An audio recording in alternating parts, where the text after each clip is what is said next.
It's so encouraging and energizing to have the support of so many of our partners.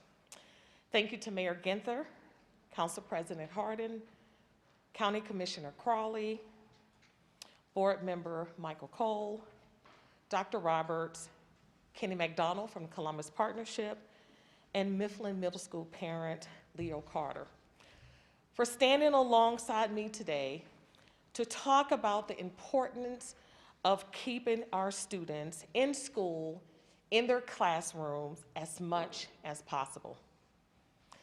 I have said it countless times, while Columbus City Schools exist to serve our community, our families, and our students, we cannot do this important work alone.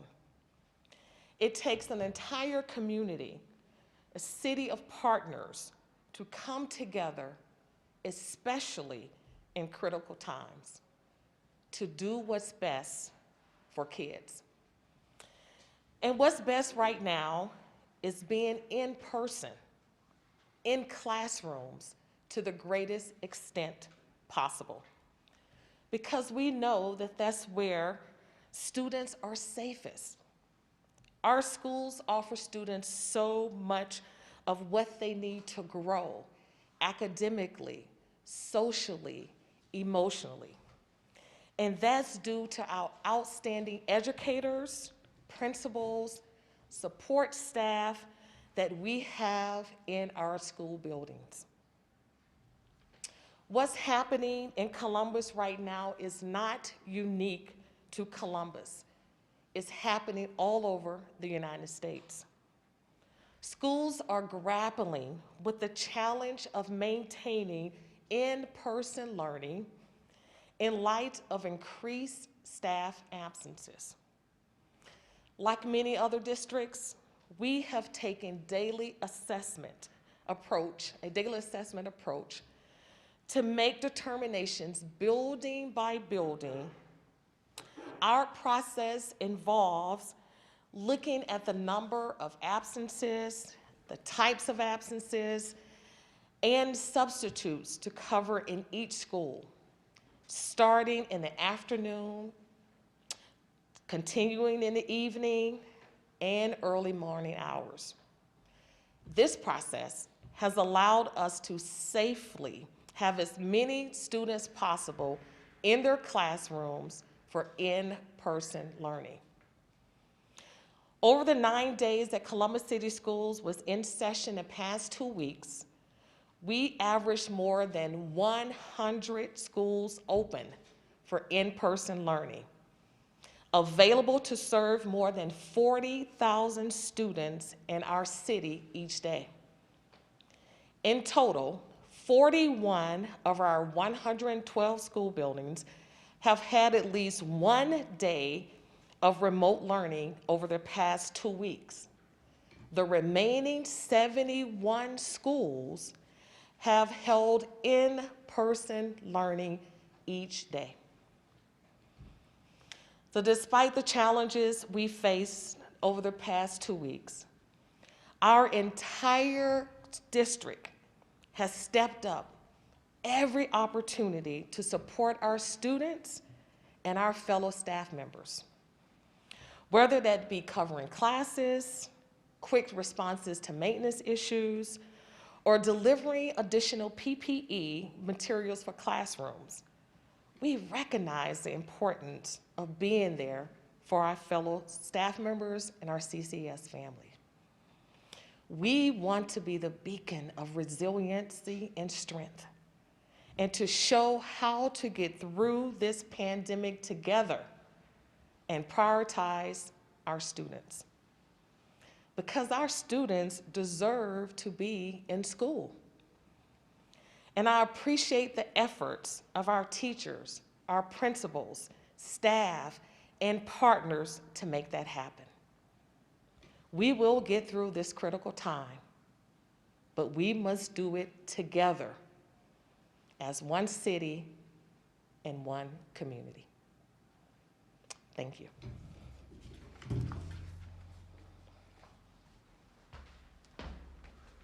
Good morning or good afternoon. And thank you, Dr. Dixon, for those words.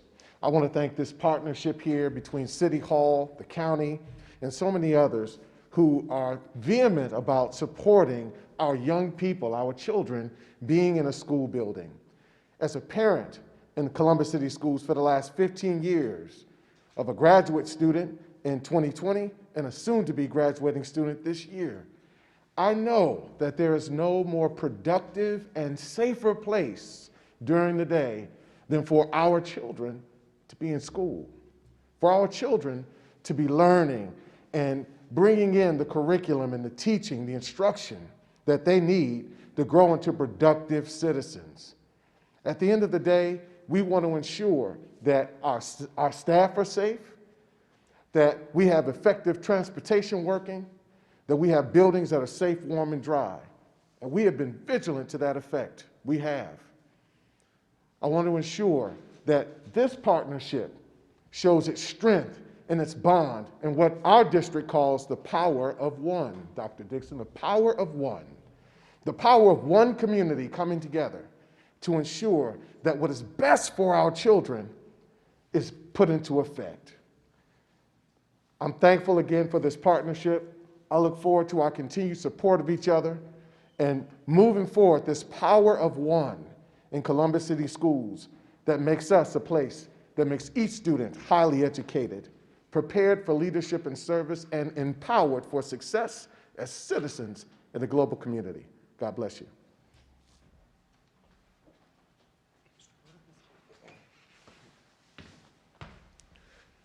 Good morning.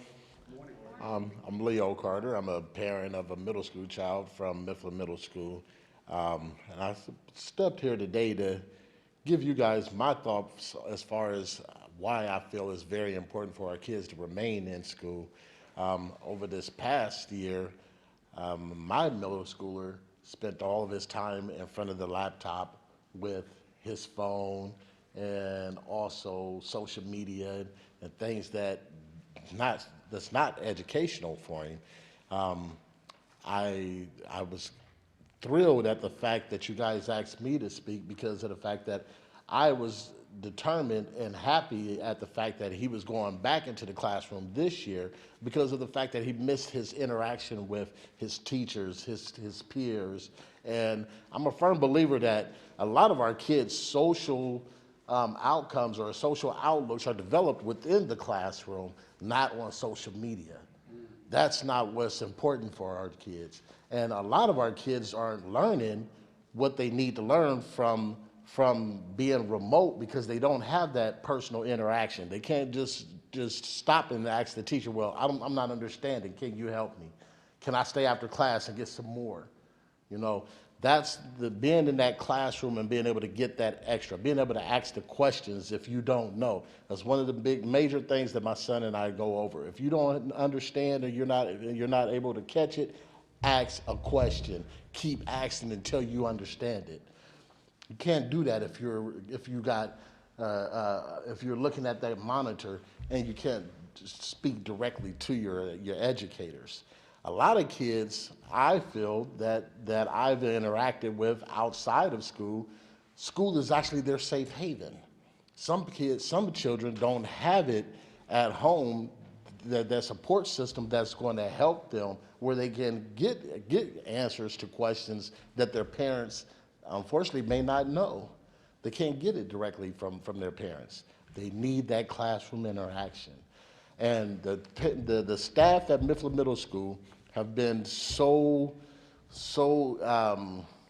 convenient for me as a parent. I've been able to go to the school and ask questions myself for things that my son don't understand, as far as if he's need to be in the classroom today, or is this going to be another school year where he's not able to attend class all year long. With that being said, I'm so grateful to our teachers, our administrators, for being willing and able to get into these classrooms, not knowing what's going to happen as far as the COVID is concerned. They have no clue how this is going to affect them in the long run, because most of our educators aren't doctors and epidemiologists. We got to learn, they just like us, learning from the experts, but at the same time, they still got to maintain and continue to teach our children who actually love and appreciates the guidance. A lot of them may not act like they like the guidance, but they do. They appreciate it. In the long run, we all wanted somebody to lead us in the right direction. And so with that being said, to Columbus Public Schools, Mayor Ginther, and all of those involved with educating my son, I'm grateful, and I hope that we can continue to keep them in the classroom. And with that, Mayor Ginther. Thank you, Mr. Carter. Thank you. Pretty powerful, and that's why we wanted a parent to come. Mr. Carter and I realized we were both Dominion Middle School Blue Devils. We missed each other by a couple of years, but he went off to West and I to Whetstone, but we share that in common. I want to thank Dr. Dixon and Board Member Cole for your commitment to keeping our schools open, and for all the perspectives you're going to hear today. So regardless of your viewpoint on things, vaccines, political considerations, right, left, liberal, conservative, we all agree there are three things, right? Keep our kids in school, keep the economy open, don't overwhelm our health systems for our neighbors who are in need. We know the best way to do those three things is to get vaccinated, get your booster, wear a mask, especially indoors, keep our social distance when we can. I know we're all exhausted and tired and frustrated with this pandemic. It has been a tough 2 years for everyone.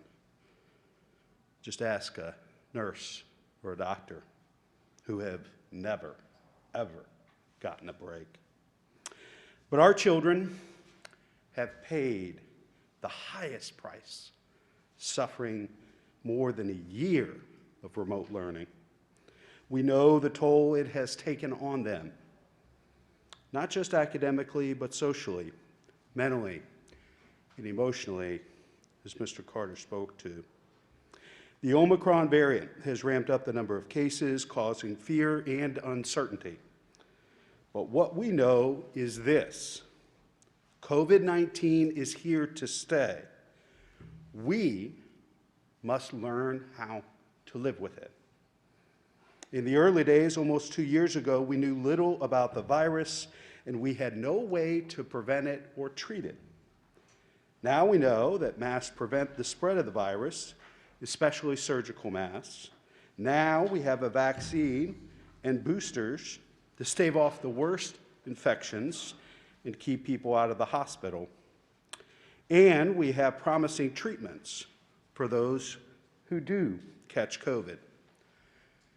We, as a community, have a responsibility to our children to continue in-person learning because school is safe. Keeping our children in school also allows parents to work, which keeps our economy running and growing. And we all have a duty to our healthcare workers, our families, and our neighbors to get the vaccine, which is our strongest tool in this battle against COVID. 3 goals for this community remain constant: keep our schools open, keep our economy going and growing, and keep our hospital systems from being overwhelmed. We love our teachers. Some of the most important people in my life growing up in Columbus City Schools were our teachers. We know it's safe for our teachers. We advocated, those of us on the steps here, for our teachers to go to the front of the line when the vaccine was available so we could reopen our classrooms safely. We love and support our teachers and know how critically important they are, as are our bus drivers, our teaching assistants, those who work in food service, all critical components. And that's why we're here today. Our kids deserve our very best, even in the most trying of circumstances. And that's why we're so supportive of being in person for our young people.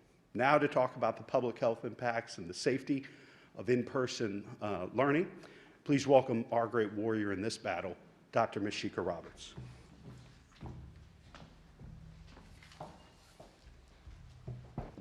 Thank you, Mayor. As the mayor said, the last 2 years of this pandemic have been very difficult on all of us. But our children have been hit particularly hard.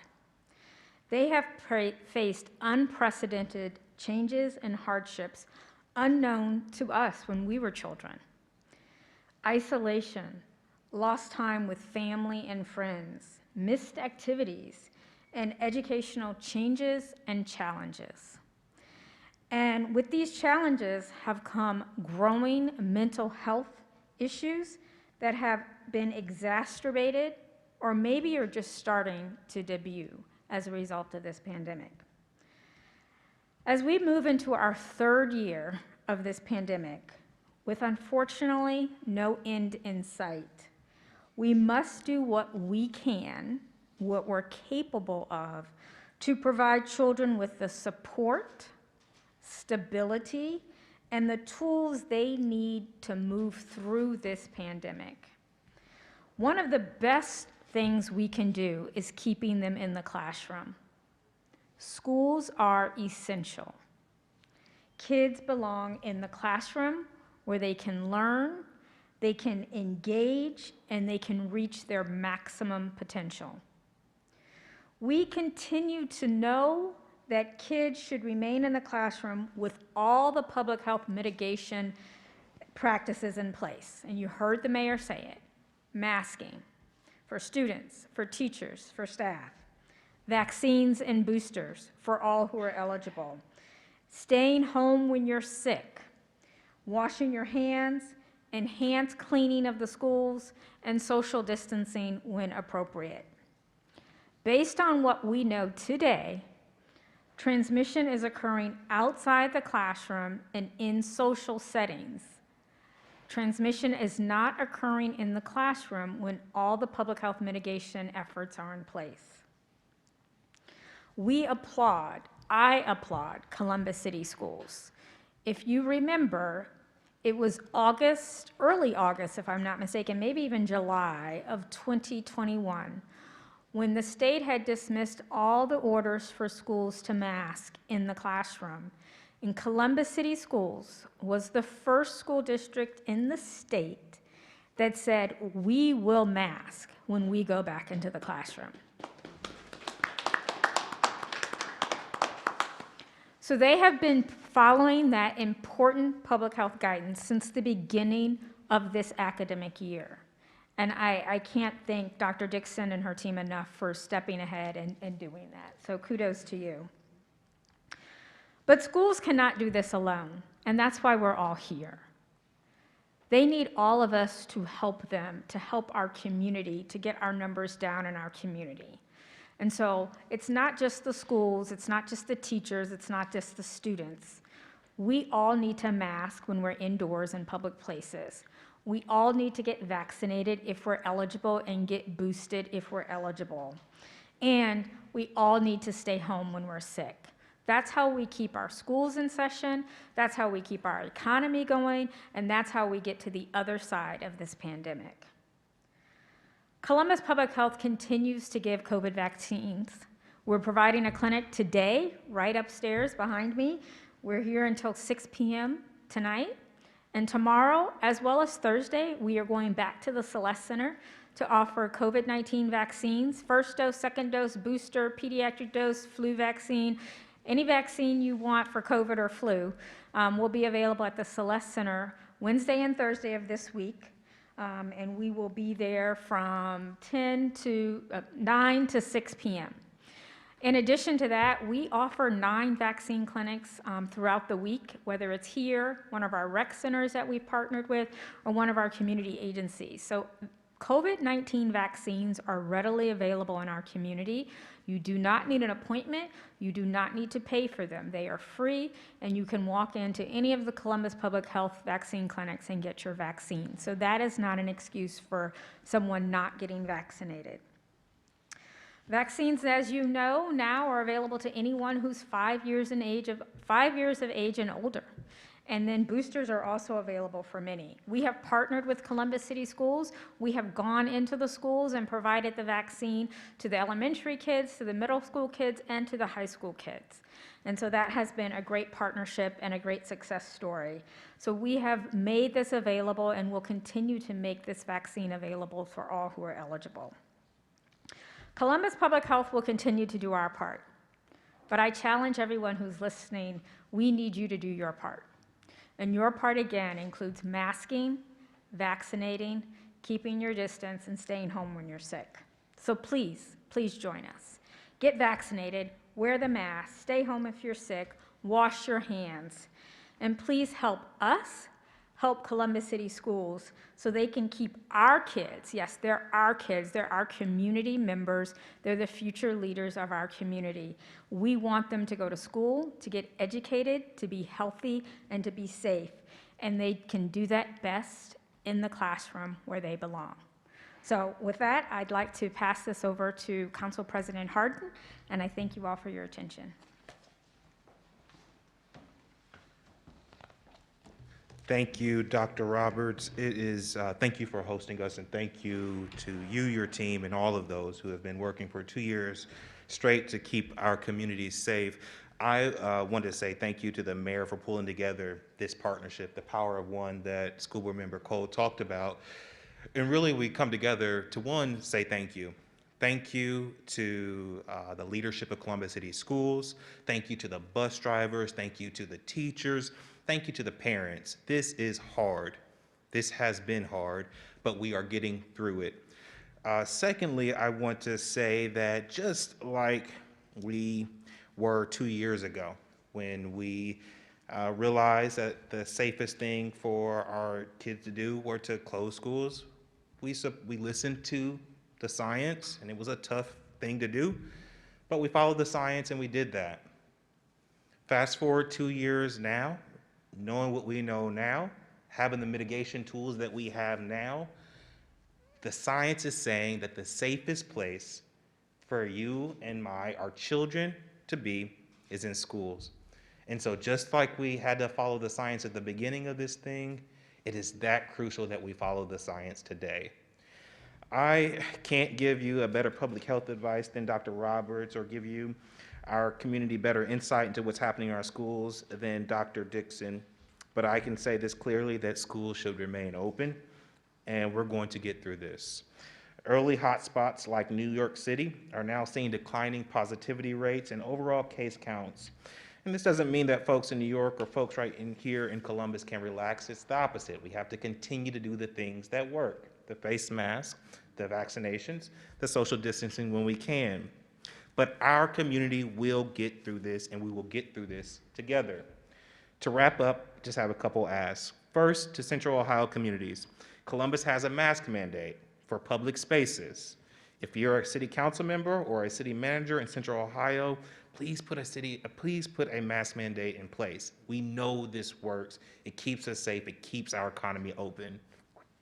We know that residents don't just stay in Columbus. Folks may live in Columbus, work in Upper Arlington, and have their kids in schools or in daycare in Hilliard. Good quality masks work, and we as a community leaders need to encourage mask wearing. Next, for individuals, if you can afford it, get a high quality mask like the N95 or a KN95. These will dramatically reduce the spread of COVID compared to both cloth masks, or even worse, people going maskless altogether. Second, I think this is the most important thing, if you are eligible, please get vaccinated. Dr. Roberts just said this, if eligibility is 5 and older in the city of, in our community, please get vaccinated. We're making every opportunity available so that you can do so. Again, we're so appreciative to the folks who are working to keep us safe. We can fight this thing, and we can do it together. With that, I'd like to invite up my friend and the president of the Franklin County Commission, Commissioner Erica Crawley.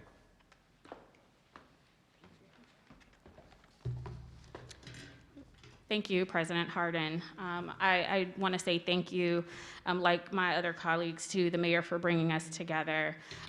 Thank you, Dr. Roberts, for continuing to lead us through this pandemic safely.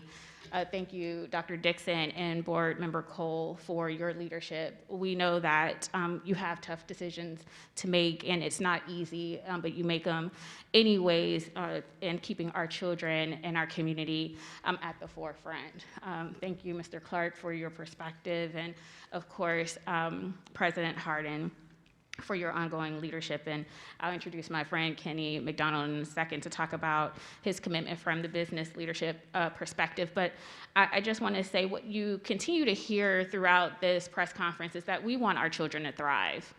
That is our #1 priority. And I want to say thank you to the teachers, to our service, our food service workers, to our bus drivers. As the mayor said, we appreciate you, we support you, and we know that it's hard to go into the classroom and deal with this pandemic, but we don't always have to like a decision for it to be the right one. And so I just want to say thank you to everyone for being here this morning and being willing to continue these conversations and talk about these important issues and the responsibility that we have for caring for and educating our children and youth. There is no doubt that the pandemic has been incredibly difficult on our young people. We have heard from the students. I am a mother of twin girls, have navigated this pandemic with them at home and now in the classroom, back in the classroom, and I get that it is difficult, not just mentally, but emotionally and socially, it is hard. From the disruption of normal educational growth to social isolation from their peers, our kids have been one of the most impacted groups, especially our kids who are already facing economic and social disadvantages. COVID cases continue to rise in Franklin County, and my colleagues and I at the Board of Commissioners have taken this situation seriously.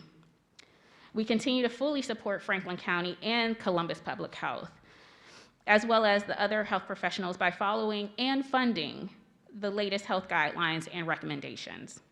Because of this, we know that rigorous masking and testing procedures, as you continue to hear, as well as us continuing to encourage vaccination, truly works to help our schools function as normally as possible in this pandemic, because normal is not the same as the normal we used to know. But we want to keep our children safe and in the classroom. As a mother and an advocate, it is my highest priority to keep our children safe and to listen to their caretakers. I sincerely appreciate those who have spoken up to voice their opinions about what they feel is best for our kids. It is not lost on us at all that we have different perspectives and opinions and that they are of all value. I believe it is in our students' best interest to keep them in an engaging and stable classroom environment with in-person learning. We know how difficult the past 2 years have been and how it has created hardships for many of our children, families, and residents. However, our community will continue working to get through this difficult period together. As Board Member Cole said, the power of one. Now, I would like to introduce my friend, Kenny McDonald, CEO of Columbus Partnership. Good morning. I just want to thank the mayor and this group of elected officials and all that they represent, our public health officials, the hundreds of school officials that keep us moving forward every day, and especially want to express my gratitude for the working parents of this community. They get up and do a dance every day. We used to have snow days, and that was a struggle enough, and now we have all this. So please accept the business community's deep gratitude for this issue. The past 2 years have reinforced the centrality of schools to our community and to our society, and then finally to a functioning economy. And never have we maybe understood that to the depths that we do today. Labor force participation has been a huge challenge. It's a challenge to keep restaurants open, supply chains working, and honestly our cities functioning because of this labor force participation that continues to dwindle. Let me make a fine point about that the people who've been affected the most are working parents and especially working women who've had the biggest challenge of re-entering our workforce. Keeping our schools open is central to solving that problem over the long term. When schools close, incomes are lost, wages are lost, Small businesses are closed or even put in peril of closing permanently. Our supply chains are disrupted, and the shelves of our stores, when we go to get something, aren't there when we need it the most. And finally, let me say that the lost academic time for our kids is critical. Our kids are the future workforce, and any lost academic time in this great area, this region of opportunity, is critical, and we're going to have a hard time recovering it. So staying steadfast about keeping schools open, moving forward, has never been more important in a community that is growing and thriving. Our open schools will help us recover or keep our small businesses open, and we look forward to working with all of these officials, this coalition, as we navigate the coming months and perhaps even years. As the mayor said, we will be living with this or some version of it for some time, and we'll have to continue to have this conversation. Please do all you can to be healthy and safe, and let's keep moving forward. I will turn it back over to the mayor. Thank you.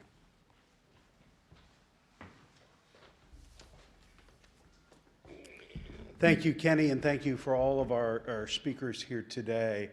And again, we know from a public health standpoint, from a community standpoint, that the safest and healthiest place for our young people to be is in the classroom with teachers, with all the mitigation efforts that have been put in place by Dr. Dixon and her team under the advisement and guidance of Dr. Roberts and her team.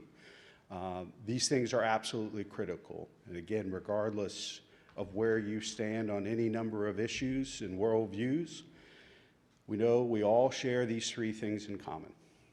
Keep our schools open, keep our economy going and growing, and making sure that our health systems are able to care for our neighbors when they need it the most. We'll be happy to take any questions. Good morning, Kevin. Good morning, Mayor. The teachers union doesn't share your opinion. 2,000 some odd teachers have said they like a 2-week pause. There seems to be an impasse between what you're saying and what the teachers are saying. How do we resolve that? Well, I'll let Dr. Dixon speak to this as well. I don't think there's really an impasse. I mean, we love and support our teachers, and that's why we all advocated to the governor, all of us here today, that they move to the front of the line, quite honestly, in front of police officers and firefighters to get the vaccine so we could reopen our schools safely. We believe the mitigation efforts that are being implemented by the district under the advice of public health experts make our classrooms safe. And so if there are things, and I think there's some things that have been shared by the CEA with the district. I know Dr. Dixon and her team continue to work on those things, but we believe with the mitigation efforts based on the science, based on what's in the best interest of children, that in-person instruction are the most important. Dr. Dixon? Thank you, and I agree. We understand that there are concerns from many people, and we have those mitigation strategies in place. And as Dr. Roberts and others have stated, this virus will be here. And so we believe that in-school person is the safest place for our students, and we will continue to advocate for that. We have the mitigation strategies in place. We've addressed the multiple issues from various team members, and we will continue to work together to make sure that if it's any other thing that we need to address or correct, we would continue to do that. But right now, we know, and this data that I've gave you earlier states that we've had over 100 schools in person learning at 100 schools. And so we believe that's the best place for our students. We know that is it perfect? No, we're not in a perfect world, right? But we're going to continue to make sure that we advocate on the behalf of our students, make sure that our classrooms are safe for our teachers and our students and our parents. So we will continue to work together. How do you plan on convincing those members of the union that it is a safe place to them if they don't believe it is? We will continue to make sure that we have our mitigation strategies in place. We will continue to make sure that we're addressing any of the concerns from any member of our organization, and we will continue to work together to make sure that students are in class and in-person learning is prioritized. That's where it should be, and our teachers are making sure that that happens. Our students need them, and we know that in-person learning is best for our students. So again, as I stated, if there's anything that we need to continue to address, I stated earlier that we were providing additional PPE where needed and were requested. We just deployed 2 weeks ago 45,000 KN90 and KN95 masks for our teachers.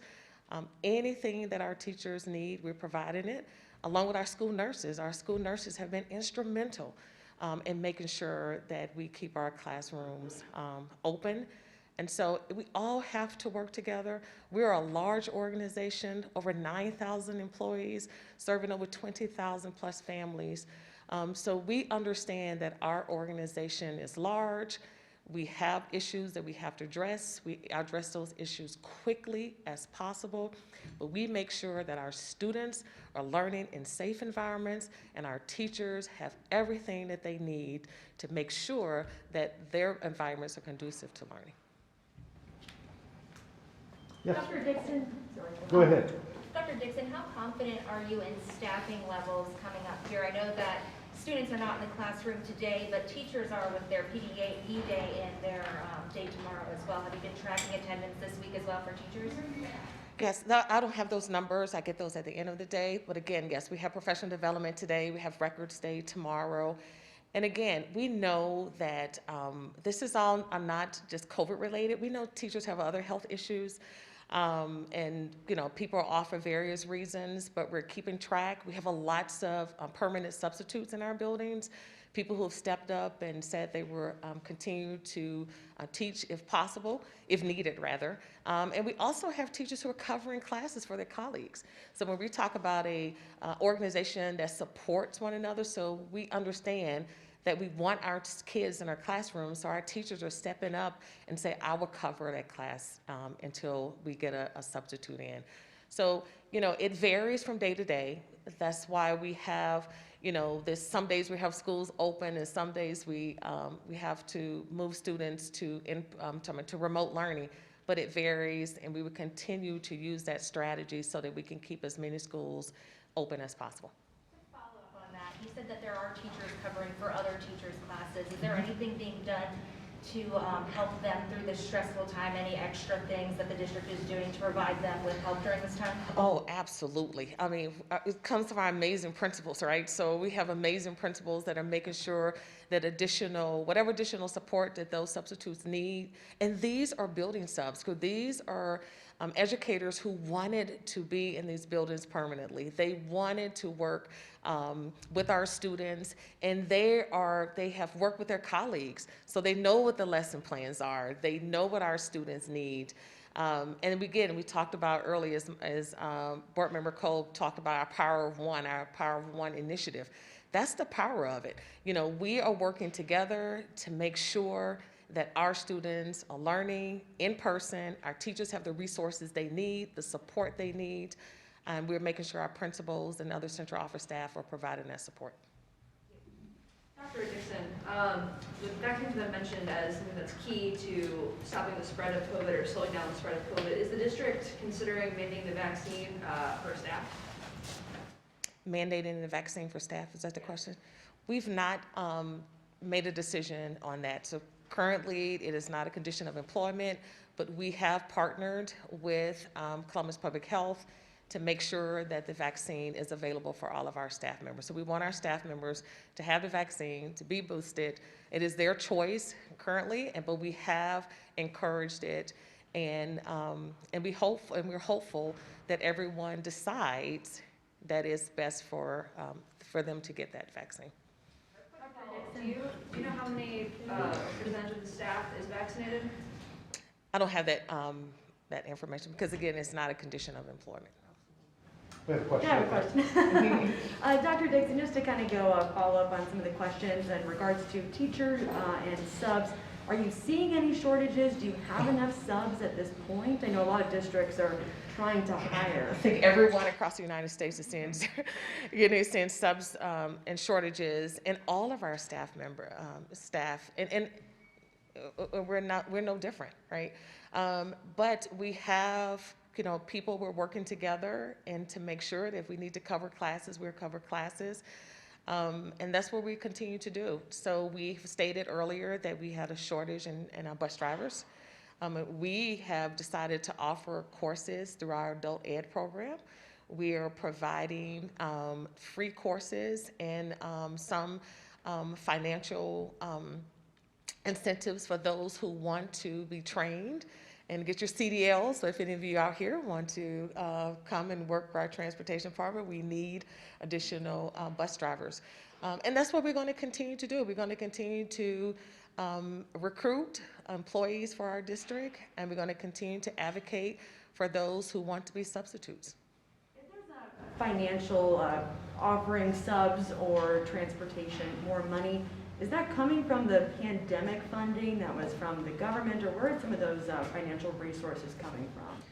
Yeah, that's a great question. So we have many sources. So we do have additional ESSER dollars that we can offer stipends and increase. But in some sense, we've just, the board has decided that this is just the right thing to do. We should increase our wages. So we want to be competitive.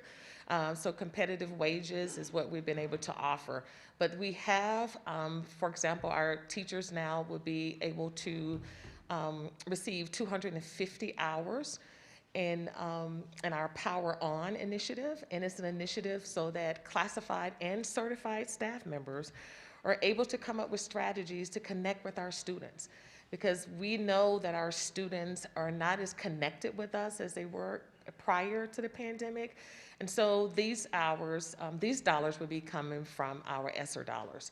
But we wanted to make sure our staffing salaries were competitive, and that's something that the board had adopted prior, and those are not being used with federal dollars. Just a larger call out to the community. I mean, this isn't just the district or the superintendent's job to deal with these issues. So if you're eligible to be a substitute within Columbus City Schools, we need you. And we need you to step up to help our community during this difficult time. If you have a CDL or are interested in earning your CDL, our kids need you, and I'm asking you to step up. And to our parents, as the father of an 11-year-old, who I think has conversations about these just about every day. Our staff, our teachers, the administrators need your help. We need you to talk to your kiddos about the importance of wearing these masks all day while they're at school, unless they're actively eating and drinking. We need parents to step up as well. But if there are any other questions, I want to thank everybody for being here today. We'll have folks stick around if you all want to do any one-on-ones. Thanks, everybody.